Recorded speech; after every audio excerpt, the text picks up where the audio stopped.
Quero saudar a todos com a graça e a paz do nosso Senhor Jesus, amém? Estamos na série Identidade 2023. O tema de nossa mensagem de hoje é a experiência da vida no Espírito de Deus. E meu objetivo, ao abordarmos essa temática, a experiência de nossas vidas imersas na vida do Espírito de Deus, é que a gente possa compreender de fato o que é vivermos imersos na vida do Espírito de Deus. Há 2 domingos atrás, nós começamos esta mensagem e foi a introdução desta série que eu vou estar fazendo. Então hoje à noite nós continuaremos neste tema. No próximo domingo nós teremos a terceira parte deste tema no culto da noite. De manhã teremos a cantata e depois nós teremos então também mais um domingo onde nós vamos encerrar esta série.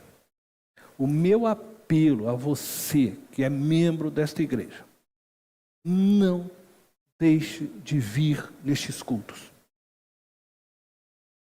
Eu estou orando para que o Espírito de Deus faça algo extraordinário em nosso meio a partir do aprendizado do que é viver imerso na vida do Espírito de Deus. Eu quero que o Espírito possa nos conduzir a uma profundidade de vida com Ele. Sairmos do raso, da superfície e mergulharmos nesta vida. Cada um de nós. Então, se você também está nos acompanhando online, está ouvindo o que eu estou dizendo agora, meu convite é que você venha para o culto participar desta série. E oro a Deus para que o mover de Deus transforme nossa comunidade. Nós não podemos continuar sendo a comunidade que nós temos sido. Nós precisamos viver imersos na vida do Espírito. E começa por mim, começa por você. Por isso é muito importante que você se abra para aquilo que Deus quer fazer a partir de hoje. A partir do que nós vamos começar agora a meditar. Apenas para trazer à memória a nossa introdução. Hoje nós estamos entrando então na primeira parte. A pregação de 2 domingos atrás foi só uma introdução, aonde nós vimos, naquele dia, que o Espírito Santo é Deus, faz parte da Trindade, é a terceira pessoa da Santíssima Trindade.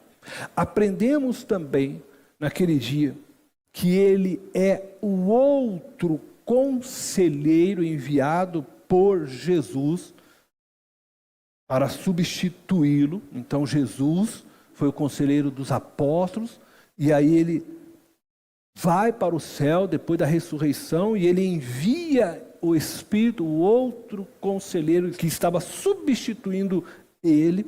Aprendemos sobre isso naquele encontro, de forma também que nós entendemos que esse conselheiro, ele vem agora, o Espírito de Deus faz morada em nós, e então nos guia, pegando em nossas próprias mãos, nos ajudando todos os dias a caminharmos de acordo com a vontade do Pai Celestial. Então o Espírito veio para nos ensinar, para nos guiar, para nos aconselhar, a fim de que possamos viver a vida no Espírito. E falamos de algumas ações do Espírito Santo em nossas vidas. Se você, porventura, não chegou a ouvir essa mensagem, eu quero pedir a gentileza, dessa vez, de você ir lá no canal PIB Itapevi, e você possa assistir essa mensagem onde nós estamos dando a introdução e explicando o Espírito Santo para que a gente possa então continuarmos entendendo o que é viver no Espírito. E uma vez que fizemos aquela introdução, e acredito que aqueles que então puderam e participaram já dessa mensagem, aprender mais sobre a vida do Espírito, então nós vamos começar um processo de aprofundamento em nossa reflexão a respeito desta experiência de vivermos imersos na vida do Espírito de Deus. E conforme também falei naquele último domingo, no término da mensagem, eu vou dividir essa reflexão em 3 partes, a fim de que possamos ter uma melhor compreensão do significado prático e das implicações em nossas vidas ao sermos imersos na vida do Espírito. Na primeira parte, que é a que nós vamos entrar hoje, nós vamos falar então sobre o Espírito pneumatiza nossas vidas.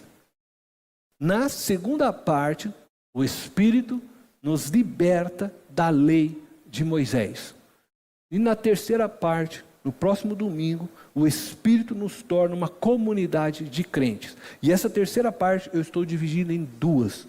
E eu vou continuá-la depois, então, mais um domingo, onde nós vamos encerrar. Eu estou confiante, gente, eu estou falando de coração. Não perca esta série de mensagens. Eu creio que vai mudar a sua vida e vai mudar a nossa vida como comunidade. Então vamos lá. O primeiro significado prático em nossas vidas, da vida do Espírito Santo, e que gera profundas implicações às nossas vidas, está nessa realidade que ao sermos imersos na vida do Espírito, ele pneumatiza nossas vidas. Quando eu falo que o Espírito de Deus pneumatiza nossas vidas, estou dizendo que ele dá vida a nós, nos tornando espirituais. Por causa do pecado de Adão e Eva, no Éden, todos nós, seres humanos, herdamos uma natureza pecaminosa, destituída da vida de Deus. Uma natureza condenada à morte eterna. Isto é, há uma separação eterna de Deus. A primeira ação do Espírito Santo sobre nós, com o fim de nos inserir na comunidade de Cristo, ela ocorre quando ainda somos pecadores.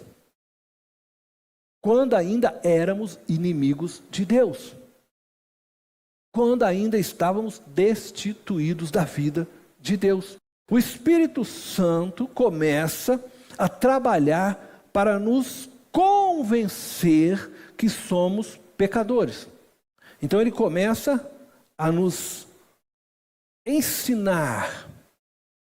Ele começa a tentar mexer com o nosso homem interior, abrindo os nossos olhos e expor a verdade de quem somos, do que Cristo fez por nós na cruz e deste estado que nós nos encontramos sem Cristo, condenados à morte eterna. Isto é, ele começa a tentar então nos convencer do quê? Do pecado, da justiça e do juízo.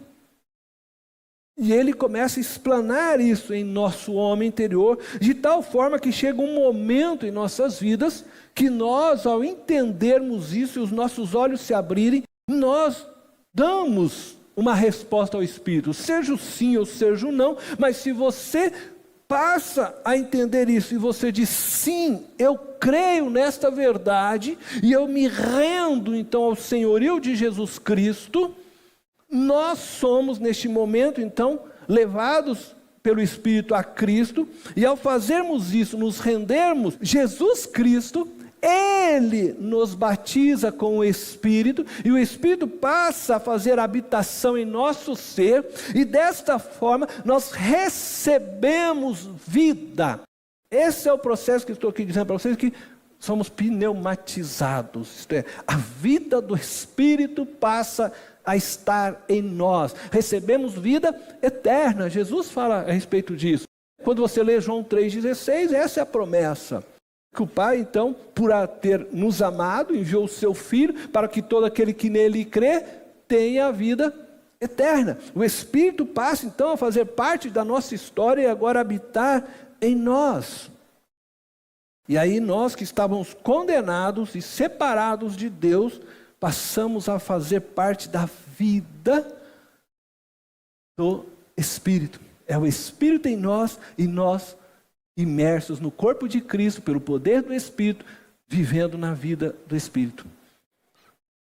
Todo aquele que creu, todo aquele que se rendeu, hoje vive imerso na vida do Espírito. Isso é maravilhoso. Isso é a primeira ação do Espírito Santo em nós pecadores. Então agora nós estamos, uma vez que cremos, e uma vez que o Espírito nos mostrou Jesus, cremos em Jesus, Jesus nos batizou com o Espírito passou a morar em mim, mas o próprio Espírito agora faz eu habitar no corpo de Cristo. Nós estamos imersos nessa vida do Espírito de Deus, do Espírito Santo, do Espírito de Jesus. E é interessante tudo isso, porque quando você vai lendo a Bíblia, você vai ver que ora o Espírito Santo é tratado como o Espírito de Cristo, ora o Espírito de Deus, Pai, ora... E você está imerso nisso tudo. Porque fomos agora inseridos neste corpo espiritual. Por isso, você agora é espiritual e não mais carnal. Você está imerso na vida do Espírito. Veja o que diz 2 Coríntios, capítulo 5, verso 17. Portanto, se alguém está em Cristo, é nova criação. As coisas antigas já passaram, eis que surgiram coisas novas. Paulo está dizendo que aquele que está em Cristo, isto é, aquele que foi batizado com o Espírito Santo, é nova criação. Aquele que foi batizado com o Espírito Santo, ele possui agora o que? Uma nova existência dentro de si, que é a existência do Espírito Santo de Deus. E por isso ele é agora espiritual e é tratado a partir de então como espiritual. Quando o Espírito é derramado sobre nós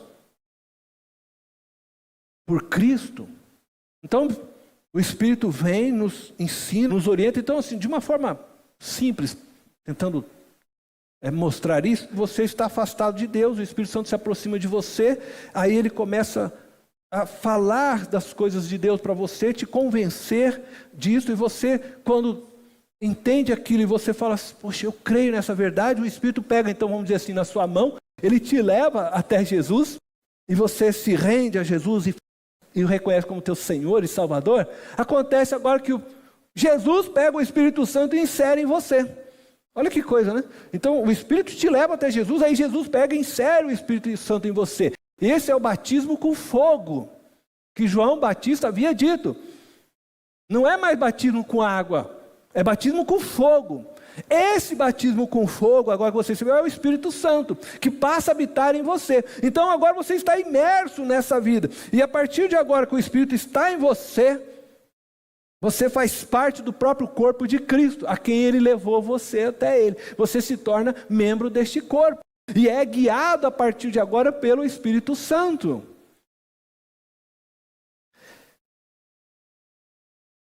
Isso é algo extraordinário. Que parece que não conseguimos muitas vezes entender o significado de tudo isso. A partir de agora, então, a minha vida já não deve mais existir. E o que eu quero falar com isso é de certo modo, porque a vida do Espírito que agora opera em mim, ela me impulsiona para novas coisas que eu não tinha antes em mim. Antes eu vivia o quê? Outrora, quando eu estava no pecado e eu era governado pelos meus próprios sentimentos, desejos, eu vivia correndo atrás daquilo que o meu coração me impulsionava, as minhas paixões, que a palavra de Deus chama das obras da carne, as minhas paixões carnais, eu era empurrado para cada vez mais distante de Deus, porque as obras da carne, ela nos leva para a morte, a separação de Deus. Mas a partir do instante que o Espírito Santo, ele vem, habita em mim, ele começa a gerar em mim novos desejos, novas paixões, que são as coisas agora de Deus, e eu começo a ser atraído cada vez mais para o céu, para as coisas de Deus. Há um novo impulso dentro de mim, de tal forma que quando o Espírito começa a me empurrar para as coisas de Deus, e eu venho para as coisas do mundo, eu começo a ter uma grande luta dentro de mim. E se isso não acontece em você, você precisa rever se de fato você se converteu, ou se você só teve uma experiência que passou pela tua mente. Porque aquele que tem o Espírito testifica nele que ele é filho de Deus, e o Espírito começa a constrangê-lo a não viver mais certas situações, e empurrá-lo para uma nova vida em santidade, uma vida que agrade ao coração de Deus. Então, é importantíssimo nós entendermos que uma vez que eu cheguei a Jesus, eu recebi um batismo de fogo, não é batismo de água, não é batismo de homem, é batismo de fogo. É esse batismo que me liga com Cristo, não é o batismo de água, isso aqui é só um símbolo. O batismo de água só te lava por fora, mas é o batismo de fogo que te une verdadeiramente a Cristo, e isso torna você agora uma nova criatura. E os teus desejos, as tuas paixões, tudo começa a ser transformado agora pela presença do Espírito de Deus em você. Romanos, capítulo 8, versículo 5, está escrito: quem vive segundo a carne, tem a mente voltada para o que a carne deseja. Mas quem vive de acordo com o Espírito, ele está se referindo ao Espírito de Deus, tem a mente voltada para o que o Espírito deseja. Então, aquele que foi batizado com o Espírito, que recebeu essa vida, tem a mente voltada para o que o Espírito deseja. Por quê? Porque ele morre para si mesmo. E por isso Jesus nos ensina constantemente: se você quiser me seguir, você precisa tomar sua cruz, renunciar a si mesmo. Por isso que o apóstolo Paulo escreve: mortificai as obras da carne, a sua velha natureza. Por quê? Porque existe uma natureza nova em você, que é o Espírito de Deus em você, que quer te conduzir para você viver nessa unidade plena com o Pai e com o Filho. E o Espírito Santo é este conselheiro, este ajudador, este guia, que vai pegar na sua mão e vai te conduzindo. E às vezes você vai ter impulsos ainda da carne, e você vai querer voltar para lá, mas o Espírito vai falar em você, vai falar com você, para que você não vá, não faça isso. E você sente ali aquele orientação. Às vezes as pessoas, eu vou deixar isso para falar depois. Nós vamos falar depois como o Espírito fala conosco. Eu vou segurar isso aqui um pouco. Mas uma vez pneumatizado, isto é, vivificado pelo Espírito de Deus, nós seremos sim levados a abandonarmos nossos desejos pecaminosos e egoístas, que visam somente a glória deste mundo, para nós vivermos os desejos gerados pelo Espírito de Deus em nós, que certamente nos conduzirão então a escolhas e decisões que nos levarão sim a abrirmos mão da glória deste mundo, com o fim de testemunharmos Cristo em nós. O verdadeiro crente, usando a figura e a linguagem de Jesus, então, quando ele é convidado para uma festa de casamento, ele não corre para o primeiro banco, ele senta no último banco. Ele sempre vai querer deixar que os outros ocupem o melhor lugar. O verdadeiro crente, quando ele chega então para estacionar o carro, ele não quer ocupar o lugar mais perto. Ele coloca o carro dele no lugar mais longe, para deixar que o outro possa desfrutar de estar mais perto. Porque tudo que ele faz não visa a sua glória, Não visa interesse para si mesmo, mas sempre para que Cristo seja visto por meio dele, para que o amor de Cristo seja conhecido por meio dele. As suas escolhas fazem ele renunciar seu próprio conforto para que o outro possa desfrutar disso. Então, ele não tem pressa em chegar em primeiro para pegar o primeiro lugar. Ele tem pressa em chegar primeiro para ir lá no último lugar. É vida nova. Ao sermos batizados então por Jesus com o Espírito Santo, nós iniciamos um processo de santificação. Todos nós. E não é porque é imposto para nós alguma coisa. É porque o Espírito Santo de Deus em nós nos incomoda isso. Eu me lembro, na minha conversão, no início, que a gente fala, né, daquele primeiro amor, eu ainda não entendia muitas coisas, e eu estava vivendo aquela sede toda, buscando Deus. E eu tinha meus amigos que não haviam se convertido. Eu era jovem, eu me converti com 22 anos. E até então, eu praticava várias coisas que não condizem com uma vida cristã. Outro dia eu conversava com um irmãozinho, eu estava lembrando disso e falando como o Espírito fez na minha vida. E eu me lembro então, entre dessas diversas coisas, lá na minha cidade, tinha uma boate que a gente costumava ir, os amigos. Aí eu me converti, os amigos iam fazer o quê? Me chamar para boate. Eu ainda no início não entendendo muito, né? Eu fui, como era costume, os amigos, meus amigos. Mas eu cheguei naquele lugar, me deu uma sensação que eu nunca tinha sentido. Parece que eu tinha entrado dentro do inferno, uma coisa assim. Aquilo, eu não conseguia ficar naquele negócio, aquilo parecia que não fazia mais parte do meu ser. Por quê? Porque de fato eu não fazia mais. O Espírito Santo agora estava dentro de mim, me incomodando. Esse não é mais o seu lugar, Cornélio. Mas ninguém tinha dito aquilo para mim. Mas a unção que foi colocada, porque a Bíblia fala isso, ela mesmo te ensina. E você não precisa mais de ninguém para te ensinar. Está escrito, olha que coisa, né, na Bíblia. Porque a unção que está em vós, que permanece em vós, te ensina. Eu nunca mais depois voltei para aquele lugar. Isso não é mais para mim mesmo. Me senti mal de estar lá. Por quê? Porque existe uma nova vida agora dentro de você. Aquilo que antes parecia prazeroso já não é mais. E a vida com Deus vai se tornando cada vez mais prazerosa. Na medida que você vai conhecendo mais esse seu Deus, o seu Pai. E você vai vivendo nessa relação com o Espírito.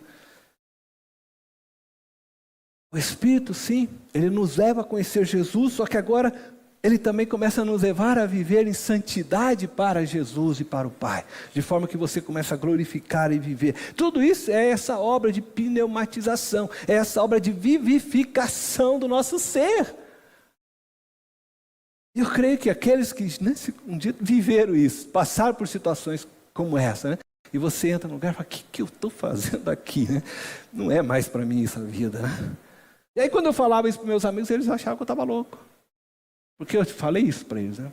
Aí quando já vieram chamar na segunda vez, eu falei, cara, eu não quero. Eu não gostei já da última vez, me senti mal. Nossa, Cornélio, você tá careta, meu. Vi essas coisas. Eu falei, cara, não sei te explicar, mas... Porque eu não sabia ainda muito mesmo. Eu falei, eu sei, mas não me faz mais bem. Eu quero estar lá na igreja, louvando, adorando. Vamos comigo. Aí eu chamava eles, né? Vamos comigo para lá, você vai conhecer Jesus, você vai ver que a coisa é diferente, né? É tão bom, né, quando a gente deixa o Espírito fazer essas coisas em nós, né, nos ter e nos conduzir, nos guiar. E quando nós estamos vivendo todo esse processo de santificação, e tudo isso que eu contei até aqui, começa com esse batismo com o Espírito Santo, eu quero hoje dedicar aqui um bom tempo para falar sobre o batismo com o Espírito Santo. Existem algumas divergências no entendimento a respeito do batismo com o Espírito Santo entre nós cristãos. O que torna este tema um tanto que delicado. E eu sei que ao falar disso, muitos entre nós aqui hoje vieram de igrejas pentecostais e têm uma forma de olhar para o batismo com o Espírito Santo. Eu quero tentar mostrar isso biblicamente, o que compreendo eu, aqui, Cornélio, como sendo a verdade, senão eu não pregaria. Mas também não estou aqui para, vamos dizer assim, falar que, olha, aquilo tudo é uma mentira. Não, não é isso.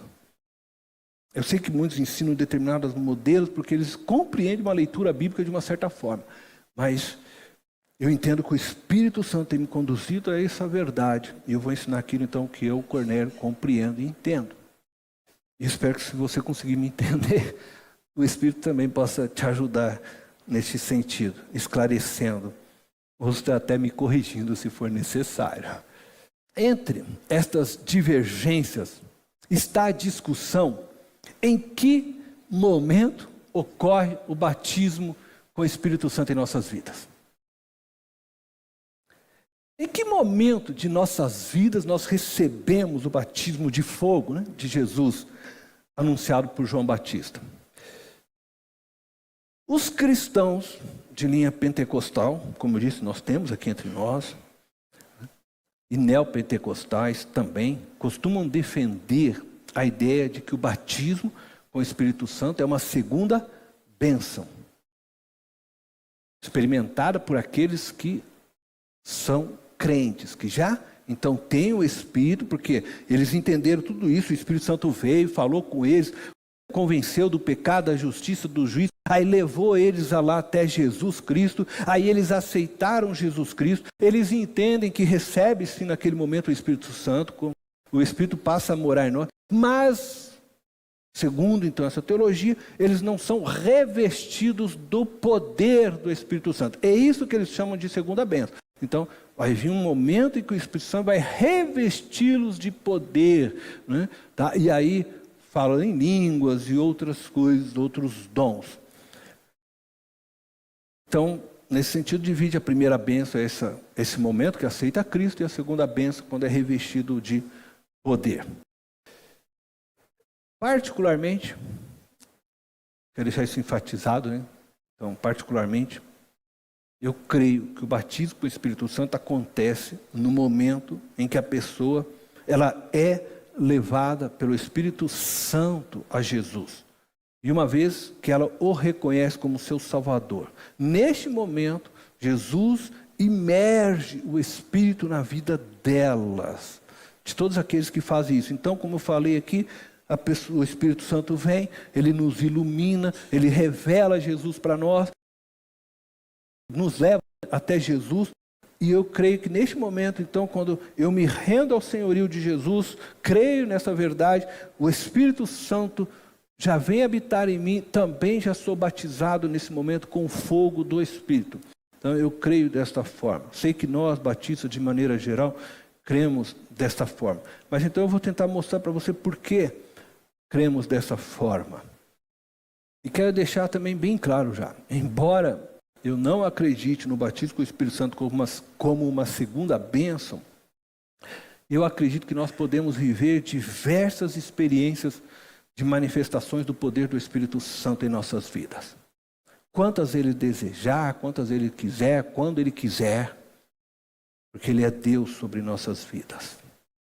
Eu creio que o poder do Espírito na vida do crente, ela seja uma experiência natural daqueles que vivem imersos na vida do Espírito de Deus, que vivem no Espírito e andam no Espírito.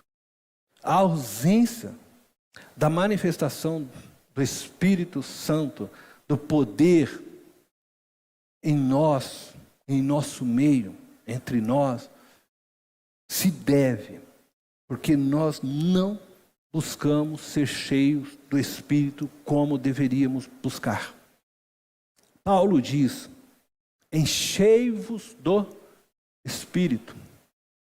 E essa palavra de Paulo deve ser algo que a gente faz continuamente, constantemente. Mas o que é encher do Espírito? Porque essa também é uma questão.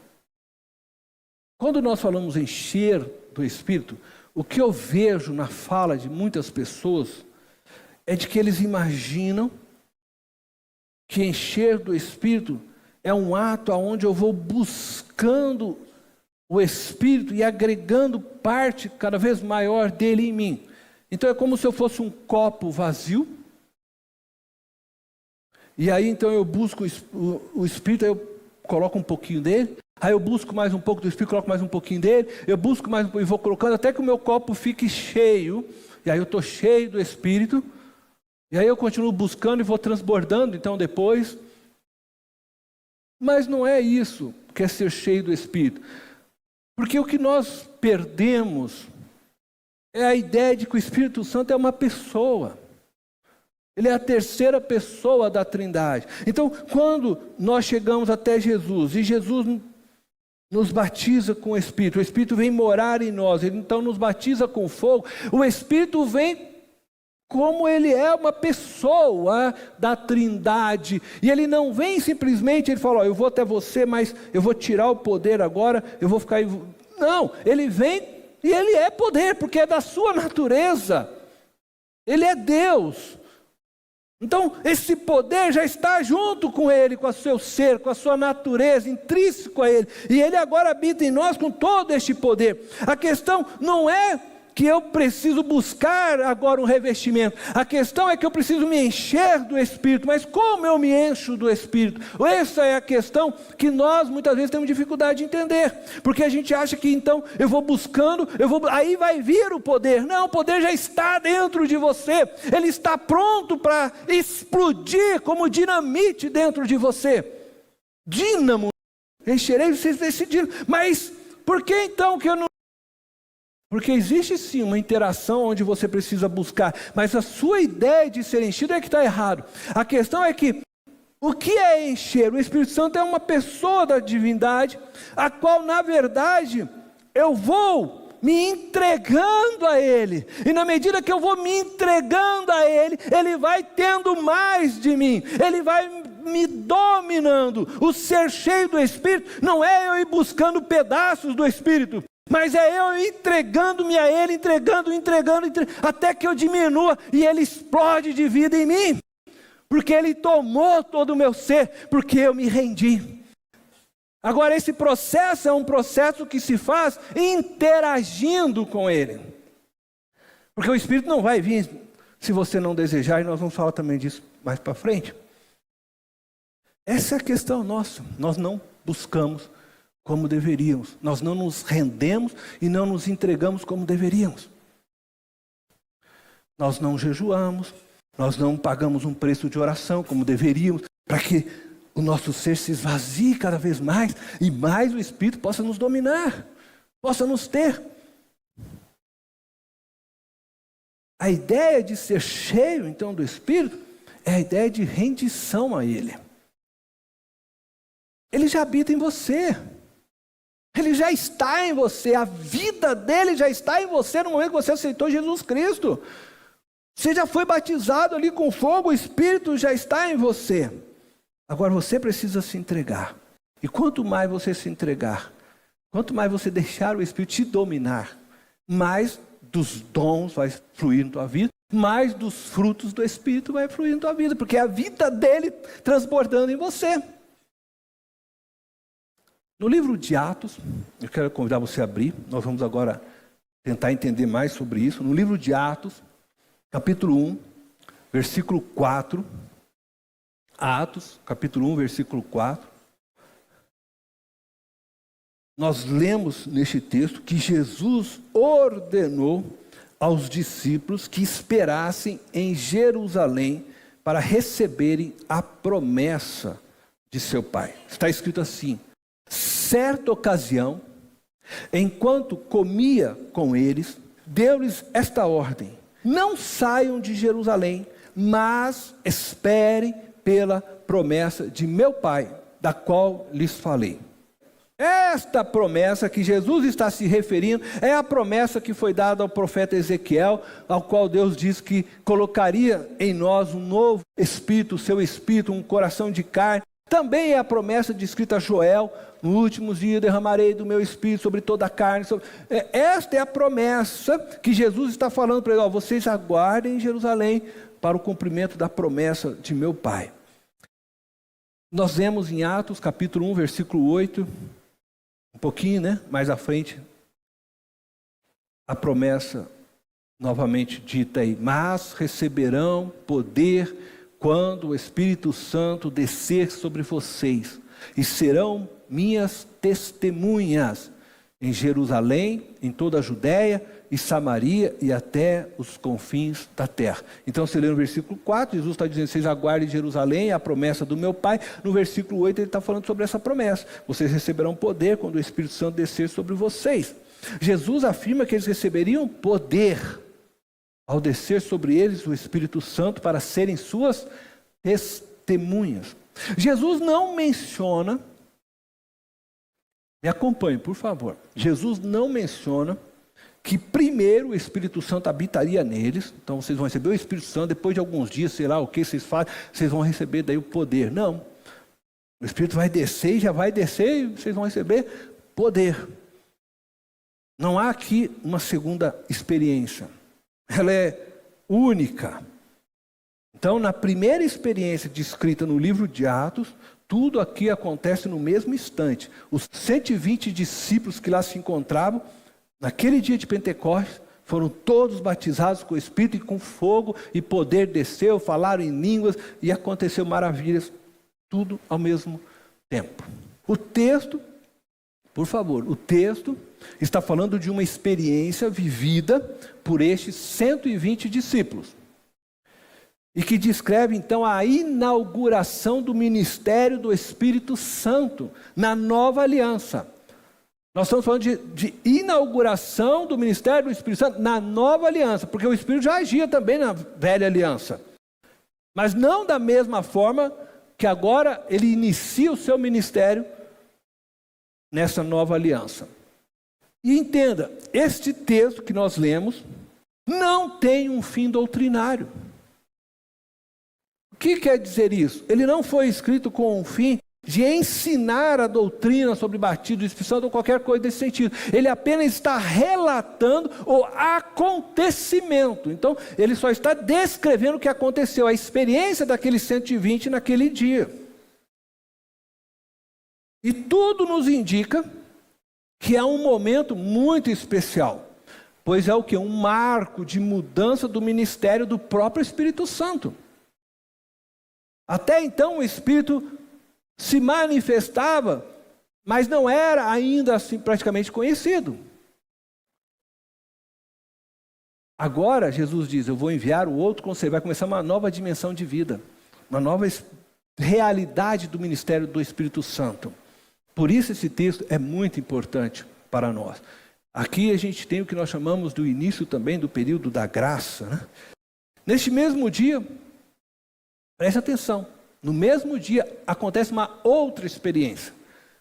3.000 pessoas se converteram ao Evangelho de Jesus.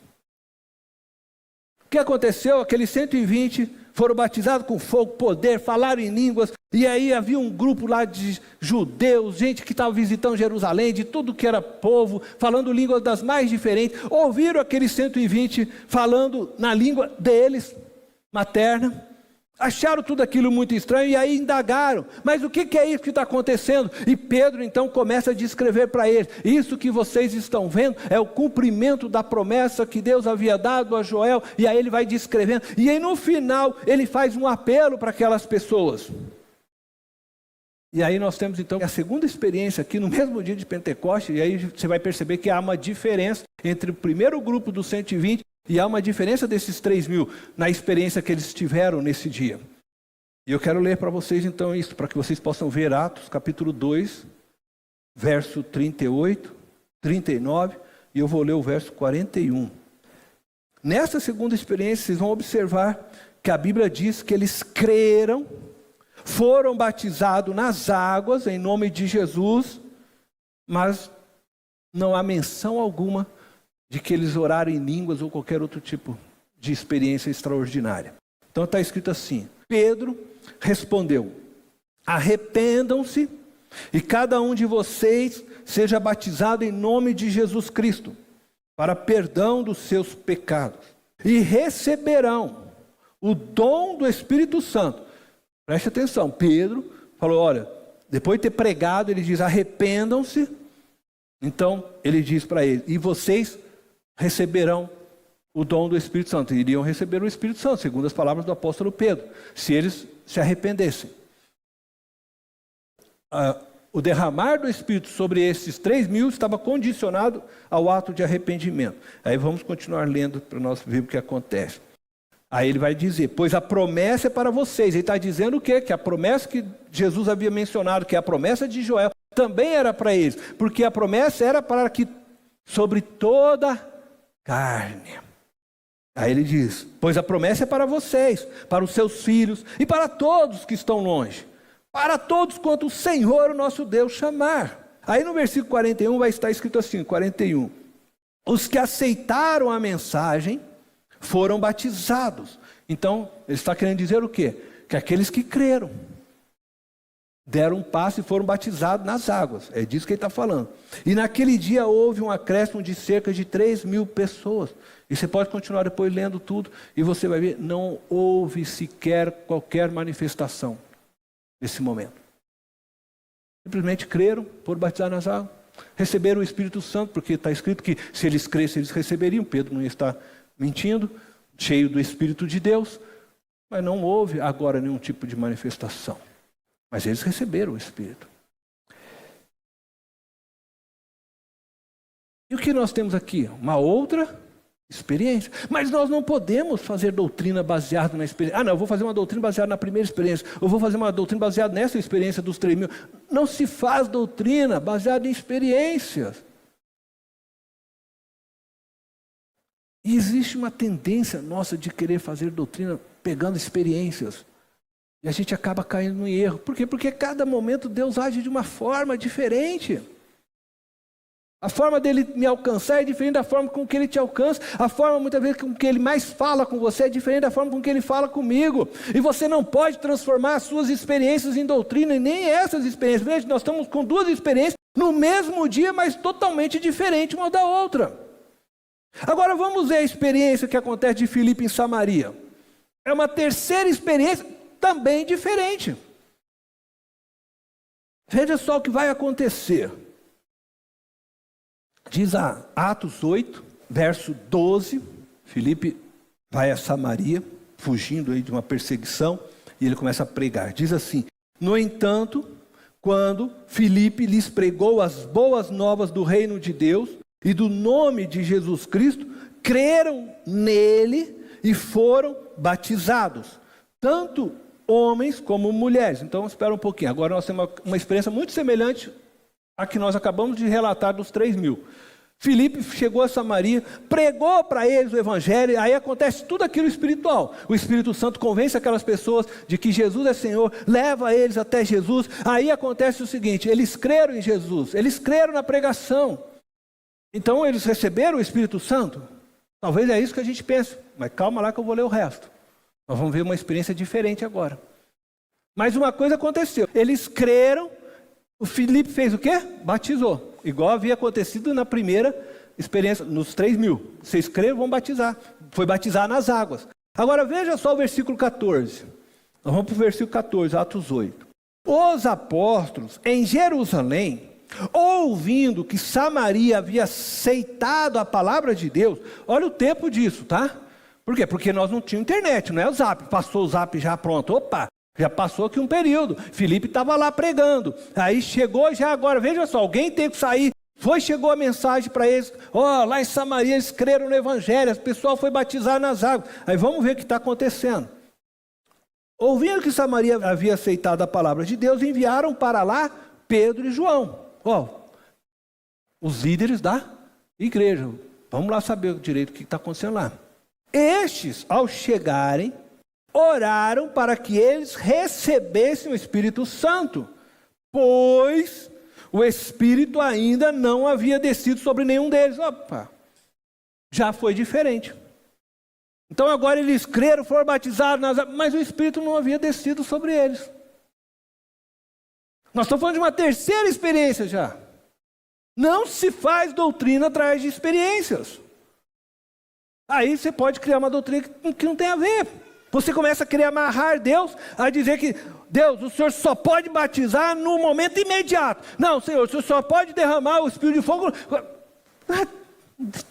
Cada hora Deus fez uma forma. Mas a gente precisa entender também os contextos históricos que nós estamos falando. Aí o que acontece?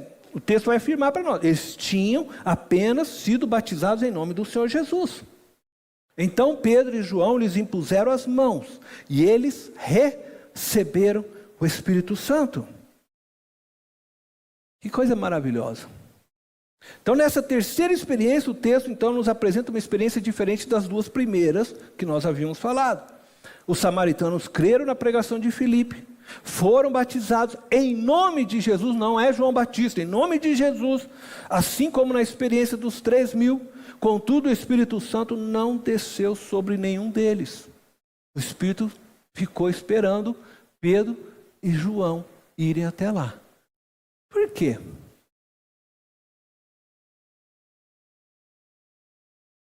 O Espírito Santo está iniciando, como nós falamos, a sua obra, e iniciando o ministério apostólico, fazendo com que todos compreendessem que o fundamento de toda a igreja ia estar sobre os ensinos dos apóstolos. Então, Filipe cheio do Espírito, orou, falou, creram, mas o Espírito Santo segurou, deixa vir aqueles que Jesus escolheu como líder, aí eu vou descer e vou testificar. Eles são os líderes. Tudo começa agora a ter um sentido. Essas experiências todas, o Espírito Santo está caminhando junto, ele está ajudando a estabelecer as prioridades. Então, Filipe não era, nesse momento, uma liderança ainda. Precisava se firmar a liderança de Pedro, a liderança dos apóstolos. O Espírito retém aquele momento para isso. Que coisa maravilhosa. Deus estava confirmando, através do batismo com o Espírito Santo, a autoridade dos apóstolos, aqui representados por Pedro e João, para a edificação da igreja de Jesus Cristo. Jesus havia dito, Pedro, sobre esta pedra, enfim, eu vou construir minha igreja. Deus havia confiado a eles a autoridade, e ele está afirmando isso. E eu volto a repetir, construir doutrinas em cima de experiências é perigoso. As experiências não devem ser descartadas, mas não deve ser o fundamento para a construção de uma doutrina. Aqueles que defendem o batismo com o Espírito Santo como segunda bênção, costumam se apegar a alguns textos. Eu vou pegar 2 desses textos para a gente poder analisar um pouquinho. João, capítulo 20, versículo 21 e 22. Aqueles que entendem isso, que então você recebe o Espírito, ele habita em você, mas só depois que vai vir o poder. Eles usam deste texto, João 20, 21 e 22. Novamente, Jesus disse, paz seja com vocês. Assim como o Pai me enviou, eu os envio. E com isso soprou sobre eles e disse, recebam o Espírito Santo. Bom, essa palavra, este acontecimento, que também é um acontecimento histórico sendo descrito, não tem aqui também um desejo por parte do escritor de estar ensinando uma doutrina. Ele está relatando o que Jesus fez quando chegou e entrou no meio deles. Mas só para nós nos situarmos rapidinho aqui, preste atenção. Pentecostes ainda não havia acontecido. Então, nós voltamos um pouquinho daquilo que nós falamos de experiência. Pentecostes não foi, o Espírito Santo não desceu ainda sobre os discípulos. Jesus já está ressurreto. Durante este período que Jesus está ressurreto, antes do Pentecostes, ele está andando no meio dos seus discípulos, ensinando. Ele aparece lá em Emaús, ensina 2 discípulos, ele aparece, a Maria, ele está ainda se movendo aqui na terra, antes dele subir para o Pai, e está falando com seus discípulos. E é neste momento que Jesus está aqui, que a gente vê esta fala. Ele aparece entre os discípulos, eles estavam trancados, cheios de medo, e Jesus entra lá no meio e aparece do nada lá, enfim, e começa a falar com os discípulos. É esse momento da história. E aí, eles querem dizer o seguinte, espera aí, Jesus foi lá, e aí Jesus soprou sobre eles e disse para eles: recebam o Espírito Santo. Então Jesus soprou o Espírito Santo. Então os pentecostais aí dessa forma. Jesus soprou, então eles receberam o Espírito Santo. Jesus soprou o Espírito Santo neles. Aí depois vem o Pentecostes, e aí eles foram então revestidos de poder, a segunda bênção. Não, mas nós precisamos compreender umas coisas, porque nós não podemos pegar um versículo solto e criar uma doutrina. Houve aqui um acontecimento, é difícil até de explicar esse acontecimento. O que de fato é esse soprar? A palavra soprar, ela é a palavra que significa respirar, como se Jesus tivesse respirado sobre eles. E aí falou para eles: recebam o Espírito. Mas o que nós podemos sim entender deste texto, para ficar claro, é que o Espírito não desceu naquele momento sobre eles, mas que Jesus estava já preparando-os para aquilo que haveria de acontecer, que era a descida do Espírito Santo. Por quê? Porque nós precisamos entender a Escritura como um todo. O Espírito Santo não podia começar seu ministério e habitar na vida de um homem antes de que Jesus fosse glorificado nos céus. Ele precisava subir, e ele falou isso diversas vezes: eu preciso subir para que o Espírito desça. Mas ele já estava anunciando, ele já tinha falado: eu vou enviar outro conselheiro. Agora ele está fazendo o seu último ato para eles, dizendo: receba aí o Espírito Santo. O Espírito está vindo. Veja só o que diz João, capítulo 7, verso 38, 39. O texto anterior não fala que o Espírito Santo passou a habitar neles. Essa é uma leitura que a gente acaba colocando. Apenas diz que Jesus anuncia para eles: recebam o Espírito, mas não que o Espírito já ia habitar neles. Agora veja o ensino do próprio Senhor Jesus em João 7, 38 e 39. Quem crer em mim, como diz a Escritura, do seu interior fluirão rios de água viva. Ele estava se referindo ao Espírito, que mais tarde receberiam os que nele crescem. Até então, o Espírito ainda não tinha sido dado, pois Jesus ainda não fora glorificado.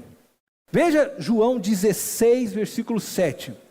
Está escrito assim: mas eu lhes afirmo que é para o bem de vocês que eu vou. Ele está dizendo: vou para junto do Pai.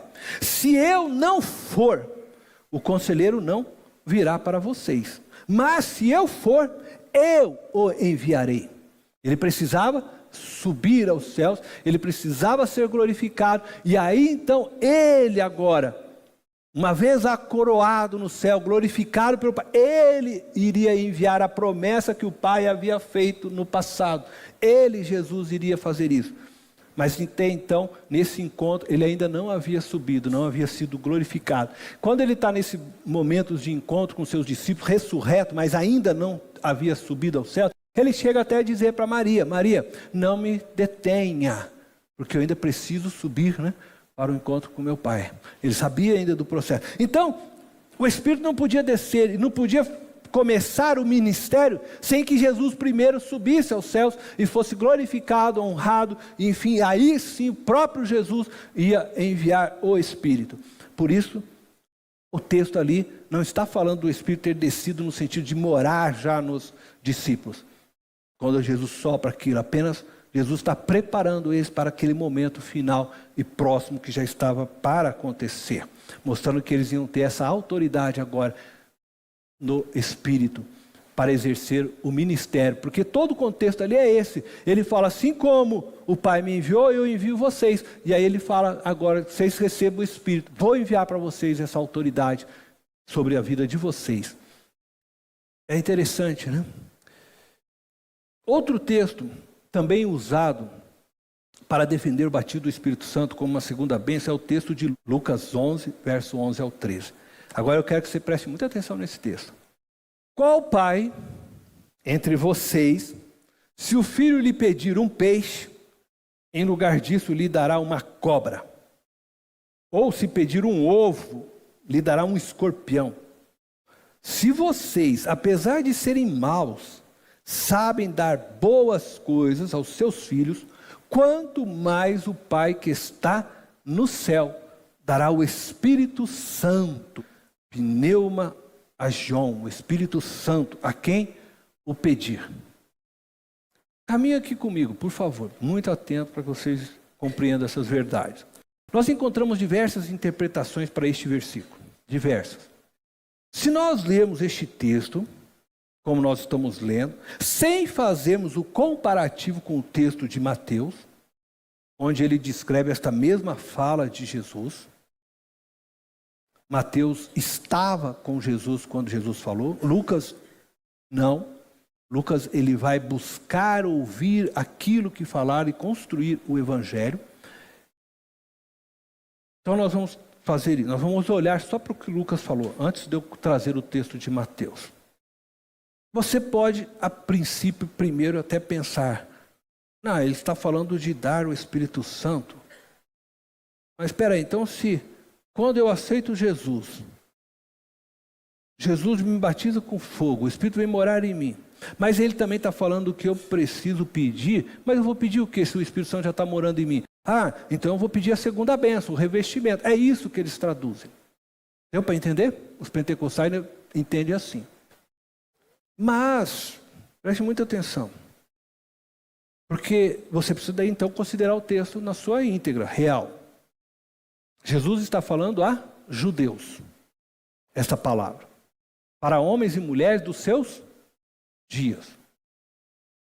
Que tinham conhecimento da promessa do pai, Joel, Ezequiel, do derramar do Espírito. O Espírito ainda não havia sido derramado. Então, baseado neste texto, nós podemos sim entender que Jesus está instigando os seus discípulos a pedir para o Pai o cumprimento da promessa, o Espírito Santo. Mas ele não está falando de dons do Espírito. Ele não está falando de falar em línguas, pedir para orar em línguas. Não é disso que ele está falando. Não estamos dizendo que nós não podemos buscar esses dons. Aí você vai encontrar Paulo escrevendo as coisas, outra coisa. Mas aqui Jesus não está falando sobre isso. Eles nem sabiam o que era isso. Não tinha acontecido Pentecostes. Nunca eles tinham vivido tal experiência. Falar em línguas estranhas, essas coisas. Os judeus não sabiam nada disso. E Jesus então não está mencionando isso para eles. Jesus está pedindo e instigando eles a orar para que aquela promessa do Pai viesse se cumprir. A promessa do derramamento do Espírito. Segundo aqui Lucas, eu estou tirando o texto de Mateus. Depois nós vamos entrar com o texto de Mateus, aí você vai ver que a coisa muda. Eu estou tentando mostrar para vocês se eu considero esse texto sem o complemento aqui de Mateus. O texto não é suficiente para que a gente venha falar que é para você pedir a segunda bênção. Não tem nada explícito nesse sentido. Nada que possa te levar a entender isso. Jesus nunca falou de dons de língua, nunca falou dessas coisas. Aí você pode falar, mas se o Espírito já ia ser derramado, o Pai já tinha prometido, pastor, por que ele está falando então para pedir? Eu falo a mesma coisa para você. Por que Jesus ensina você a orar o Pai Nosso e diz, venha o teu reino, se ele vai fazer o reino dele vir? Ele é soberano. Mas ele quer que você participe de tudo que ele está construindo, interagindo com ele. Ele quer que você se alinhe aos sonhos e projetos dele. Então ele nos convoca a isso. Ora para que o reino venha. Mas ele vai fazer se cumprir. Tudo que está escrito na palavra vai acontecer. Se você não orar, você perdeu, você deixou de participar com ele dessa interação com o Espírito, de viver junto com ele os sonhos e os planos. Mas não é porque você deixou de orar que não vai acontecer, porque se ele diz que vai acontecer, ele vai fazer acontecer. E é o que está acontecendo aqui, ele só está interagindo com seus discípulos, pedindo para eles, olha, considerando a palavra de Lucas. É isso que nós encontramos aqui. Você dizer que aqui está falando para você buscar o línguas, você está forçando o texto não fala disso, o texto está falando da pessoa do Espírito Santo. Quanto mais o Pai lhe dará o Espírito Santo. Ele não falou quanto mais o Pai vai lhe dar o dom do Espírito. Ele não está falando quanto mais o Pai vai lhe dar os frutos do Espírito. Ele está falando da pessoa do Espírito. Você não pode pegar aqui e mudar o texto. Agora, vamos juntar esse texto com o texto de Mateus que estava lá na fala de Jesus. Mateus capítulo 7, versículo 11. Se vocês, apesar de serem maus, sabem dar boas coisas aos seus filhos, quanto mais o Pai de vocês que está nos céus dará coisas boas aos que lhe pedirem. Mudou. A leitura de Lucas a respeito do que Jesus falou, após ele ter buscado diversos testemunhos, ouvido diversas pessoas, mudou daquilo que Mateus escreve, e Mateus estava lá com Jesus. Eu acho que ficou claro para você que houve uma mudança. Mateus não diz que o Pai dará o Espírito Santo, ele diz que Jesus estava falando que daria coisas boas. Mas como é que Lucas chegou então a essa ideia do Espírito Santo? Bom, eu não estava lá para entender plenamente. Aí a gente conjectura algumas coisas. Então eu devo considerar que Lucas, porque quando você abre Lucas capítulo 1, versículo 1, você vai ler que ele mesmo está dizendo que ele buscou com muito cuidado, ele fala os testemunhos, tudo para ele poder escrever, tudo da maneira correta. Ele escreveu o seu texto, o seu evangelho, baseado nos testemunhos que ouviu e baseado no texto de Marcos, o evangelho de Marcos. Lucas escreveu o seu evangelho no ano, aproximado, 85 depois de Cristo. Então você veja o tempo todo que já transcorreu. Aí ele vai buscando esses testemunhos, você veja o tempo que transcorreu de Mateus para ele, Mateus que viveu para ele. Bom, o Pentecostes já havia acontecido. Então veja só, ele tá agora, ele viveu aquela experiência do Pentecostes, aí ele está ouvindo agora eles falar que Jesus havia dito que muitas coisas boas, se você pedir para o Pai, não vai te negar. O que acontece, na minha conjectura, eu, Cornélio, entendo que ele entendeu que as coisas boas, todas, só poderiam ser vividas no Espírito Santo. Ele entendeu que não há nada melhor do que a vida do Espírito.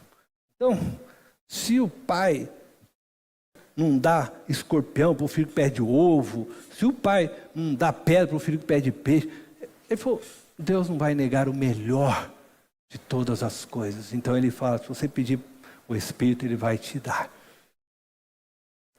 Nós não podemos desconsiderar a experiência de Lucas, com relação lá ao Espírito Santo, com relação ao Pentecostes. E aí como ele entendeu aquilo que Jesus agora havia dito, e aí ele traz praticamente uma explicação, como ele viu que Jesus talvez estivesse referindo ao Espírito Santo.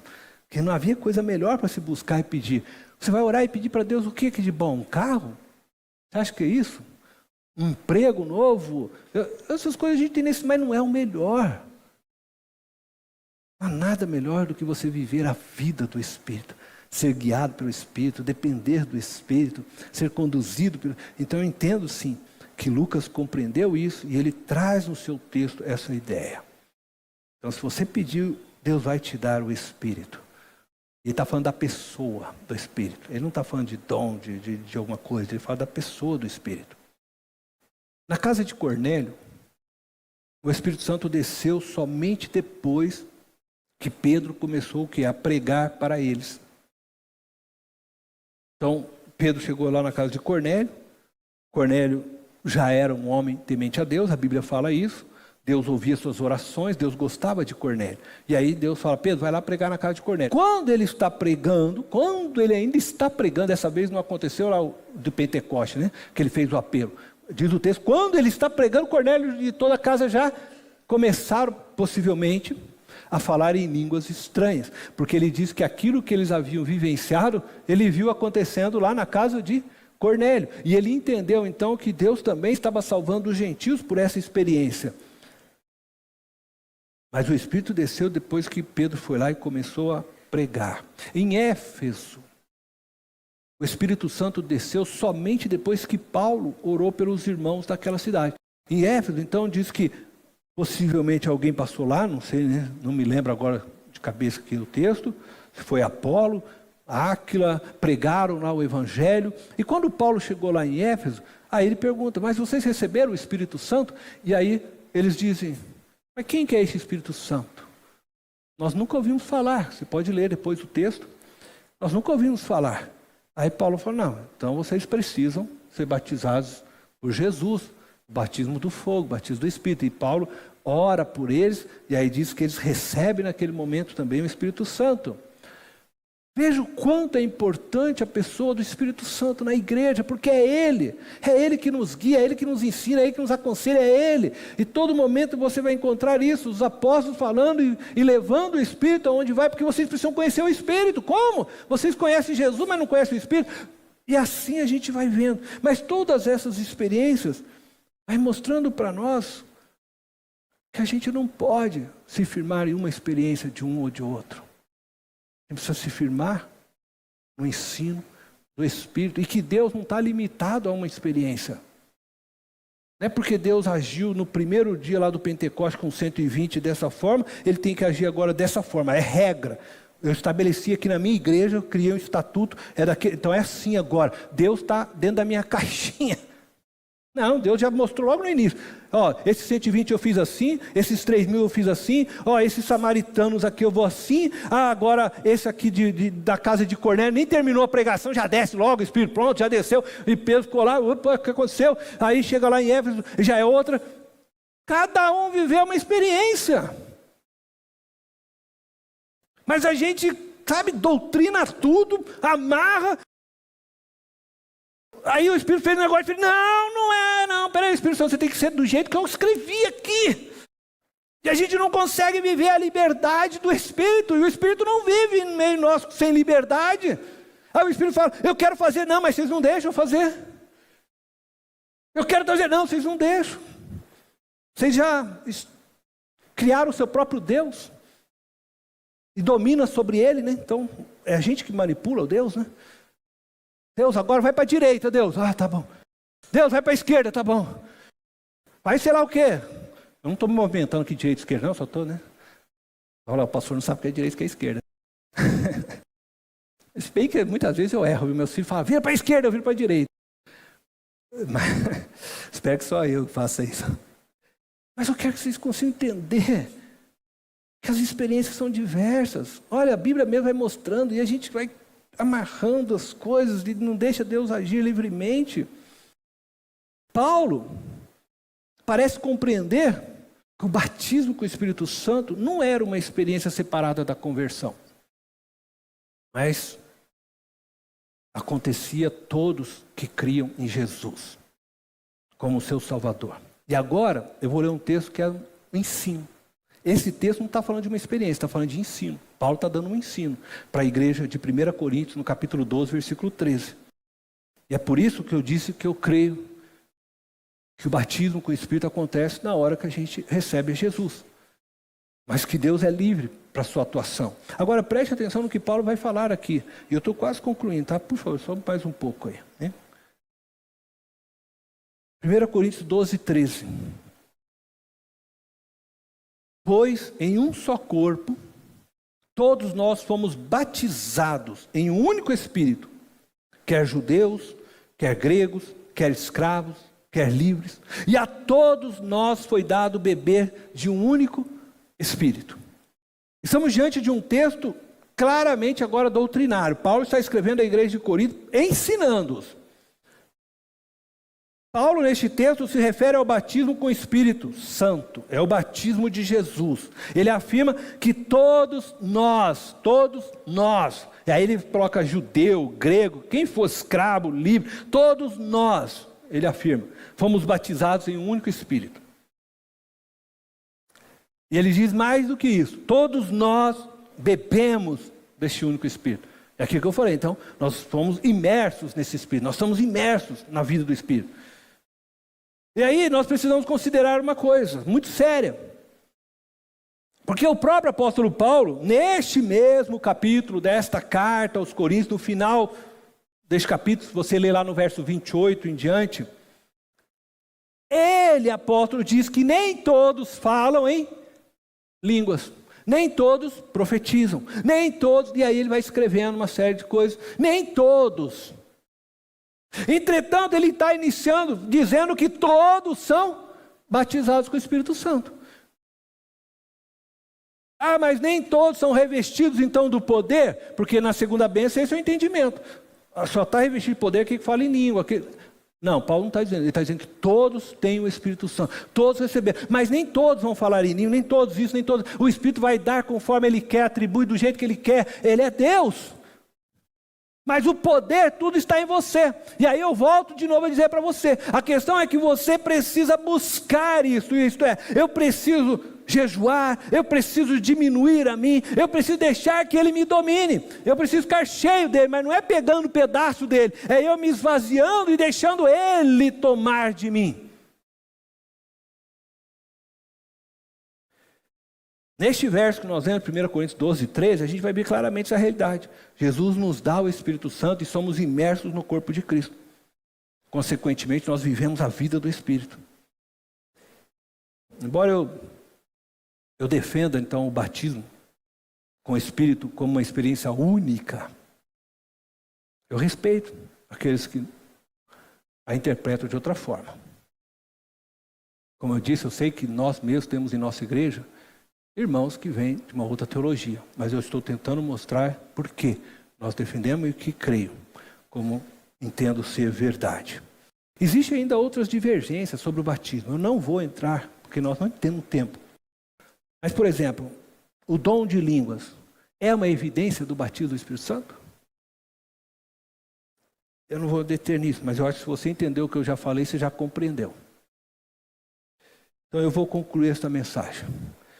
Eu quero retornar para o foco central da nossa mensagem de hoje. O Espírito pneumatiza nossas vidas. Nós vimos que ele inicia esse processo de pneumatização, nos convencendo do pecado, da justiça e do juízo, nos levando a Cristo, para que a obra redentora ela tenha efeito sobre nós por meio da fé. Você vem a crer, então essa obra é imputada sobre você. E nesse momento você recebe também da parte de Cristo a vida do Espírito. E uma vez então feito isso, uma vez que você se rendeu, você ficou cheio agora da vida do Espírito em você. O Espírito vai te ajudar a viver santidade. O Espírito vai te ajudar a caminhar neste mundo. Não apenas viver mergulhado em Cristo, mas viver a sua vida ordinária, as tarefas diárias com Ele, fazendo e cumprindo assim a vontade de Deus em todas as coisas, em todas as tarefas, em todos os papéis. É quando você é mãe, pai, filho, é quando você é profissional, é quando você está na igreja, em todos os papéis da sua vida. Ele vai te ajudar a viver segundo o coração de Deus. Esse processo de pneumatização do Espírito em nós e de santificação vai culminar com a ressurreição corpórea de nossas vidas. 1 Coríntios 15, 21, 22 está escrito assim: visto que a morte veio por meio de um só homem, também a ressurreição dos mortos veio por meio de um só homem. Pois da mesma forma como em Adão todos morrem, em Cristo todos serão vivificados. 1 Coríntios 15, 42 ao 44. Assim será com a ressurreição dos mortos. O corpo que é semeado é perecível e ressuscita imperecível. É semeado em desonra e ressuscita em glória. É semeado em fraqueza e ressuscita em poder. É semeado um corpo natural e ressuscita um corpo espiritual. Se há corpo natural, há também corpo espiritual. Pneumaticon, essa é a palavra. Por isso eu estou usando pneumatiza a gente. E eu vou fechar com esse último verso, Romanos 8:11. E se o Espírito daquele que ressuscitou Jesus dentre os mortos habita em você, aquele que ressuscitou a Cristo dentre os mortos, dará vida ao seu corpo mortal por meio do Espírito que habita em você. Amém? Esse é o processo final de pneumatização. Nós vamos ser ressuscitados para sempre. Viveremos na glória. Eu quero convidar você a fechar os teus olhos.